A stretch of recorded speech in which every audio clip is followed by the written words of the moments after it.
Assalamualaikum warahmatullahi wabarakatuh. Selanjutnya kita akan membahas soal yang berikutnya. Ini adalah lanjutan video yang kemarin karena sudah 2/3 memilih untuk menjawab soal. Maka saya akan melanjutkan pembahasannya. Oke. Sekarang kita akan lanjutkan dengan menampilkan layar soal yang pertama. Ini lanjutan yang kemarin ya. Kita akan menghitung luas surface area.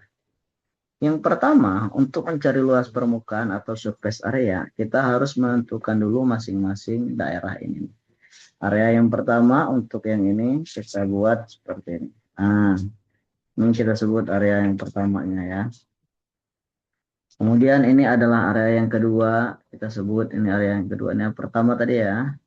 Pertama, yang kedua, terus ada di belakangnya yang ini, nah, ketiga, dan yang di samping kiri itu yang keempat.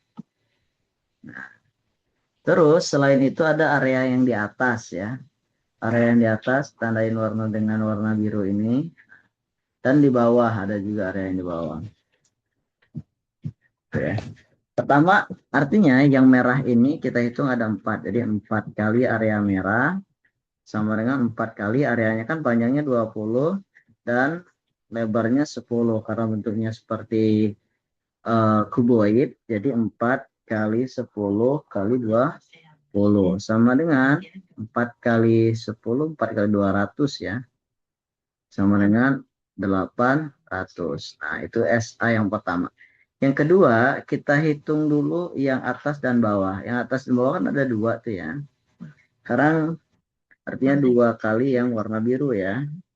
2 kali warna biru. Nah, 2 kali yang warna biru berarti sorry, panjangnya bukan 10, maaf. Tadi panjangnya berarti 12 ya. Di sininya 12 kan. Nah, ada informasi di sini 12.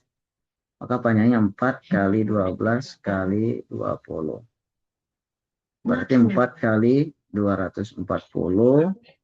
Maka nilainya itu sama dengan 4 kali 28 tambah 1, 9 ya. Jadi 960. Untuk yang warna biru ini, itu ukurannya yang atas. Tapi ada bolongan di tengahnya.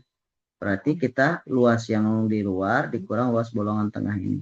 Ukurannya kan 5 kali 6 ya yang tengah. Berarti pertama kita hitung dulu luasnya berapa, lalu kita kurangin yang bolongan. Berarti 12 kali 10, 12 kali 10 dikurangin dengan si bolongan. 5 kali 6. Sama dengan, karena ada 2 kotak, tapi kita bolongin dulu ya, satu kotaknya berapa ya. Jadi 120 dikurang 30 sama dengan 90. Nah, sekarang kita hitung bolongan itu dua kali berarti ya. Karena ada atas, ada bawah. 2 kali 2 kali kotak berarti 2 kali 90 sama dengan 180. Itu permukaan luarnya saja. Sekarang kita hitung juga permukaan yang ini, yang di dalam sini, permukaan yang kecil. Kan dia bentuknya bolongan, ada permukaan juga kan di bolongan ini.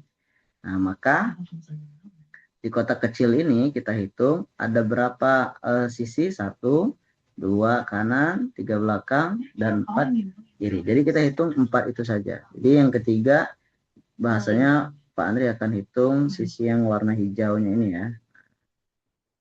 Jadi 4 kotak.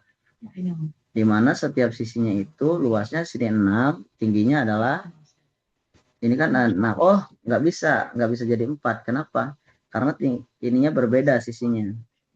Yang ini juga tidak bisa. Oh ya. Oke, ternyata setelah diteliti lebih lanjut, ini yang 4 yang warna merah ini tidak sesuai karena bentuknya ada 12, ada 10. Maka harus kita rubah lagi ya. Pertama, depan kan sama dengan belakang. Berarti 2 kali kotak depan dan belakang ya. Kita tandain yang depan ini aja yang merah. Nah, 2 kali kotak merah, yang depan aja ya. Berarti 10 kali 20. 2 kali 10 kali 20 sama dengan 2 kali 200 sama dengan 400. Satu lagi yang warna hitam itu yang di samping. 2 kotak yang warna hitam itu di samping, berarti 2 kali 20 kali 12 sama dengan 240 kali dengan 12 sama dengan 480 gitu ya. Terus baru yang hijau yang terakhir. Yang hijau ini juga ada 2 pasang ya. Jadi 2 yang apa namanya, yang ukurannya 5 dan ukurannya 6. Yang pertama kita hitung yang hijau yang di area depan dulu ya. Artinya 2 kali hijau sama dengan 2 kali panjang sininya 5, tingginya 20. Berarti 5 kali 20 sama dengan 10 kali 20, 200. Satu lagi kita ambil yang warna ungu, yaitu yang di samping kiri dan kanan. Kalau dilihat ya. Panjangnya kan 6 tadi ya. Berarti untuk 2 yang kotak ungu sama dengan 2 kali 6 kali 20 sama dengan 12 kali 20 sama dengan 240. Sehingga luas total permukaan depan, luar dan dalam ini kita totalin. Luas permukaan keseluruhannya adalah 400 tambah yang tadi 480 tambah yang biru 180 tambah, kalau biru ukurannya sama pasti ya karena di atas dan bawah. Terus kita tambahin lagi yang hijau 200 tambahin yang ini 240 sehingga kita dapatin 880 tambah 380 tambah 240. Tambahin lagi maka dapat nilainya 880 tambah 380 jadinya 1160. 1260 ditambah dengan 240 sehingga SA-nya menjadi 1500 cm persegi ya. Nah, itulah SA untuk yang nomor B. Yang C juga sama, dihitungnya satu-satu ini. Tapi kan yang A ini, sorry, yang A juga sama ngitungnya. Ini depan, ini kanan, jangan lupa ya. Nah, di depan sini ada nih, depan sini 1, dan di sini 2, sini 3. Jadi konsepnya nanti kita tambah-tambahin aja. Ini 4. Terus yang ini, yang atasnya ada 2 pasang, ya kan? Gitu. Yang belakang ukurannya pasti ngikutin yang panjang ini dan tinggi ini. Yang belakang yang kiri. Terus belakang kanan kita lihat ikutin panjang ini dan tinggi ini.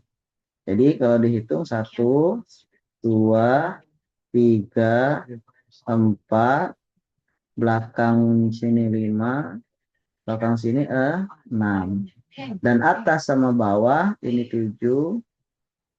Ini yang bawah adalah 8. Jadi ada 8 ya. Sehingga SA-nya nanti kamu akan cari 1 tambah 2 tambah 3 tambah 4 tambah 5 tambah 6 tambah 7 tambah 8. Cari aja satu-satu ya. Oke. Sekarang kita lanjut ke chapter revision 10 ya.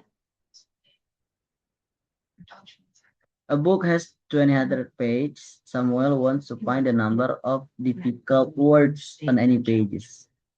Page numbernya 1 nggak ada, 2 nggak ada, 3 ada 1, 4 ada 2, 5 ada 1. From the information collected on the first 5 pages, Samuel concluded that the book is easy to read because there are very few difficult words up to page 5. Would you agree with him? The answer is must be Pak Andri sih berpikir ketika kamu sudah melihat soal yang ini, maka karena sangat sedikit sekali yang kata-kata yang sulitnya, maka haruslah jawabannya yes ya. Nah, agree ya, agree. Kenapa agree? Karena ada 200 halaman, ada 5 halaman, tapi di 5 halaman ini kata-katanya cuma 4 ya. Jadi sangat sedikit sekali.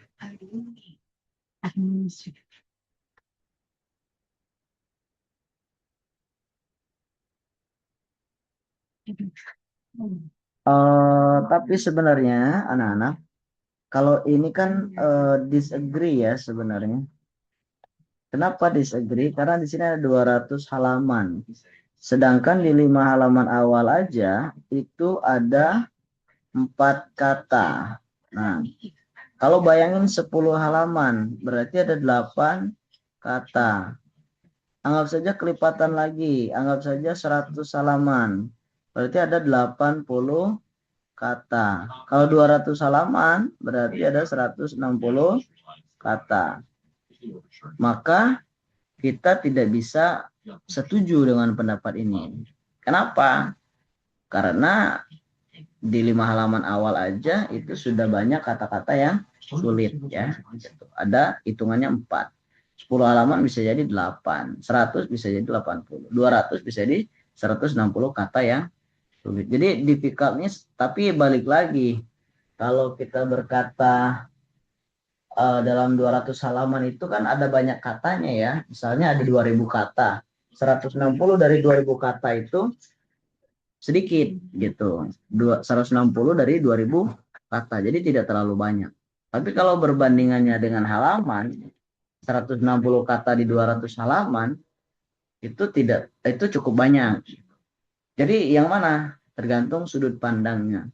Tapi kalau dikira easy to read, ya mungkin tidak terlalu easy ya. Tidak terlalu easy. Kenapa? Karena masih ada halaman atau kata-kata yang sulit. Gitu. Makanya disagree jawabannya. Nomor 2. Suppose you are commissioned to find out the favorite of TV programs. 100 people in a town. State the type of data. Oke. Karena kamu mau mencari 100 orang untuk memilih program-program favorit, maka kita buat dia menjadi kategori.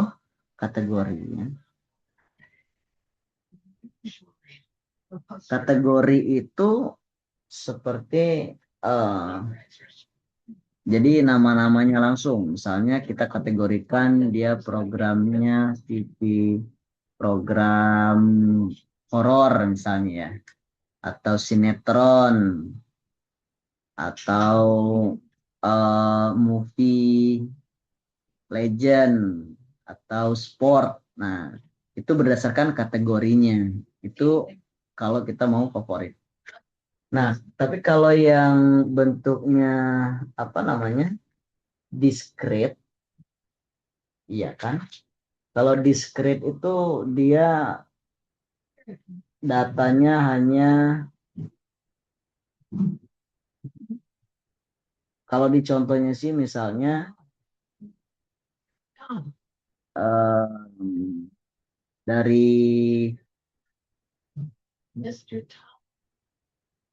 jadi nilainya itu jelas gitu loh. Jadi misalnya datanya ini ada 1, ada 2, ada 3, itu datanya sudah sangat jelas. Atau 5. Jadi nilainya itu berdasarkan data yang ada. Misalnya panggilan telepon dalam 1 hari itu berapa. Atau enggak kita menyalakan TV dalam 1 bulan itu berapa. Nah, itu discrete gitu ya. Terus kalau continuous gimana? Kalau continuous itu ada rentang ya, ciri-cirinya ada rentangnya. Kalau discrete ini tuh berarti dia jumlah ya. Nah, jumlah out of day misalnya. Jadi jumlah dalam bahasa matematikanya sih nilai atau values ya. Jadi kalau continuous tuh gimana? Continuous tuh dia pakainya rentang. Misalnya kayak tinggi badan itu kan rentangnya ada 160 sampai 170. Gak mungkin dong kalau kamu ngukur 100.000 orang, kemudian diukur favoritnya itu adalah dari, nggak bisa dibikin jadi bentuk rentang ya. Misalnya rentangnya itu adalah, kecuali kecuali kalau satu program TV terus ditanya untuk 100.000 orang, ada yang suka, sangat suka, dan tidak suka. Nah itu bisa jadi rentang, bisa jadi datanya berubah jadi kontinu. Tapi kalau misalnya favorit program, ya kita nggak bisa membuat dia jadi rentang, tapi kita bisa menjadikan dia bentuk kategori. Misalnya kategorinya lucu atau kategorinya olahraga. Tapi kalau discrete itu ada jumlah rentangnya, bukan rentang, jumlah kejadiannya. Misalnya kayak sehari mandi berapa kali. Nah, itu tuh discrete. Kemudian jajan misalnya. Atau kamu misalnya dalam seminggu itu ada berapa kali sholat. Nah, dalam sehari berapa kali sholat. Nah, itu namanya discrete. Kalau continuous berarti datanya berlanjut. Ada rentangnya. Misalnya kayak dari 100 sampai 120. Habis itu lanjut lagi 121 sampai 130. Nah, ini namanya datanya data continuous gitu. Kalau kamu mau ngumpulin survei untuk program yang favorit ini, maka kamu akan mendapatkan jawaban orang berbeda-beda. Misalnya tadi dia suka olahraga, dia suka sinetron, dia suka acara ceramah misalnya. Nah, itu berdasarkan kategori-kategorinya. Bisa nggak sih data yang favorit ini kita jadikan continuous? Bisa. Misalnya kamu ambil satu data, anggap saja datanya itu, atau satu program, misalnya programnya sinetron. Kamu ambil sinetron ini, lalu kamu surveinya adalah bentuknya suka, sangat suka, tidak suka. Nah, itu bentuknya udah menjadi continuous. Jadi dari 100 orang itu kamu akan dapat berapa orang yang bilang suka, misalnya dari 1 sampai 100. Oke, itu yang pertama. Yang kedua, jadi kategori ini kita nyatakan dengan apa? Dengan kategori ya. Gitu. Explain why you would need to collect from a sample instead to the entire population. Nah, kenapa kamu hanya mengambil 100.000 orang ini hanya beberapa aja gitu, nggak semuanya? Kenapa coba? Jawabannya supaya lebih mudah. Ini namanya teknik sampling, sampel contoh aja. Misalnya kayak dalam satu kelas itu Pak Andri akan ambil 3 orang dari 18 murid. Dilihat dari 3 orang ini datanya ternyata banyak yang tidak remet atau banyak yang nilainya bagus. Maka Pak Andri bisa mengatakan satu kelas itu orangnya pintar. Kenapa kalau misalnya nggak ngambil semuanya? Karena kita akan repot, waktunya akan butuh banyak gitu. Kemudian perlu tenaga yang banyak, dana yang banyak. Nah, itu biasanya kita ngambil yang sampelnya aja. Yang valid yang mana? Tentu yang valid yang kita ngambil entire population. Tapi untuk data penelitian, sampel itu ada teorinya. Kalau sampelnya udah diambil atau sebagian kecil aja udah diambil datanya, maka itu bisa mewakili populasi. Would you interview just 50 of your friends and present your result? Iya, bisa ya. Bisa aja kita ngambil 50 dari teman kita, kemudian kita bisa menunjukkan hasilnya. dari 50 orang teman saya ini, maka hasilnya ternyata mereka suka favoritnya ini. Kenapa bisa? Karena itu namanya saya sampel ya atau sampling. Tapi sebenarnya kalau kita ambil teman, kalau 5 orang aja bisa. Tapi kalau teman tidak bisa. Kenapa? Karena harus